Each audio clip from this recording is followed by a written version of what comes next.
Hello guys, তো এই যে দেখতে পারতেছেন আমি আসলে সোলামুরগি হয়ে গেছি। সোলামুরগি সব করে হয় নাই, আমার হইতে হয়েছে কারণ আজকে আমার একটা জব ইন্টারভিউ আছে। আর এইখানে আপনি যদি পার্ট টাইম জব করতে চান, ম্যাক্সিমাম জবে আপনার রিকোয়ারমেন্ট দেবে তারা এরকম যে আপনাকে ক্লিন শেভ করতে হবে, প্রপার একটা ফর্মাল ড্রেসে যেতে হবে।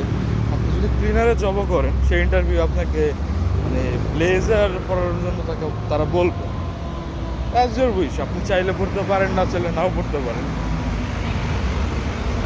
তো আমি আসলে একদম ক্লিন শেভ করি না, যদিও আমি ট্রিম করছি। তো আমার সাথে যারা ইন্টারভিউ দিতে যাবে, আমার ফ্রেন্ড, ওরা কিন্তু আবার হচ্ছে ক্লিন শেভ করছে। তো দেখা যাক, আজকে 2টার দিয়ে আমার ইন্টারভিউ, দেখা যাক কী হয়। আই উইশ জবটা পাই গেলে ভালো হতো আমার জন্য। তাহলে আমার লিভিং কস্টটা উঠে যেত।